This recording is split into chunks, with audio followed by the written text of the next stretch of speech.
I'm always pretty anxious,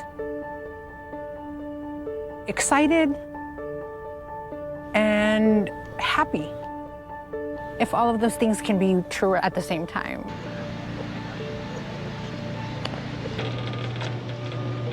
As she enters a world of secure gates, endless barbed wire, and concrete as far as the eye can see, Adrienne Kennedy is reminded with every step of just how surreal her life has become. I promised myself I would never get used to it, because I think you don't. Adrienne's husband, Tom, is an inmate at Salinas Valley, a maximum security state prison. You already done with work? They were introduced by a mutual friend while Tom was serving a 52-year sentence for an assault with a firearm on a police officer. She wasn't expecting to fall in love, but she did. They married in a prison ceremony in 2018, much to her family's dismay. My family, as soon as they found out that I was with somebody that was incarcerated, they took like 10 steps back for me. She visits him every weekend for a few hours. Once a month, they're eligible for a conjugal or family visit of up to 40 hours in an apartment on prison grounds. But even though he's the one convicted of a crime, in many ways, she says, they're both doing time. Every week, you're like re-traumatized because you don't know what's gonna happen. As soon as you get here, you don't know what staff is gonna be up to. You don't know if they're gonna be having a good day or a bad day. Coping with the incarceration of a loved one can be overwhelming. The stress of supporting a family member in prison can cause lasting health issues for those on the outside.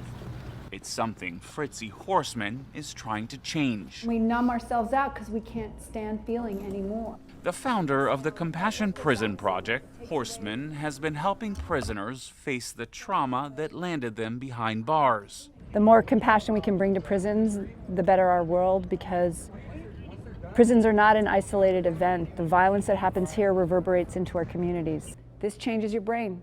Which is why today she's focusing not on prisoners, but on their families. I got to see the pain that they're facing every day, how much they have to drive, how stressful it is for them to walk into this environment. Research has consistently shown that inmates are less likely to return to prison if they have close relationships with their families on the outside. Each thing that is true for you, we take a step forward into the circle. To that end, Horseman invited the women to participate in the same exact exercise their partners went through the day before. If you often or very often felt that you didn't have enough to eat, had to wear dirty clothes, and had no one to protect you, step inside the circle. If you often or very often felt that no one in your family loved you. Using a CDC quiz, Horseman helps the women assess their own childhood trauma. Step inside the circle.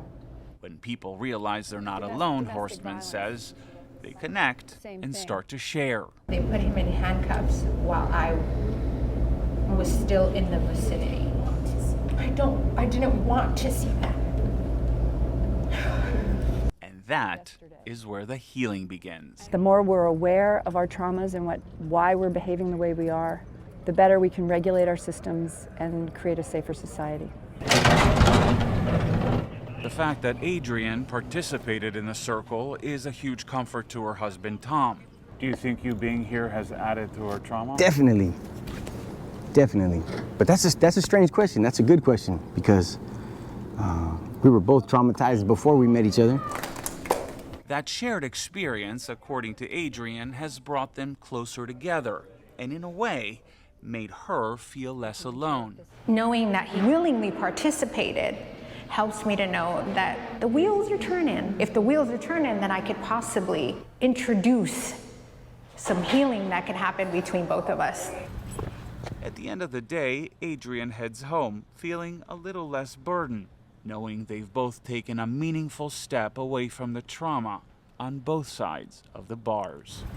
Itai Hud, KPIX 5.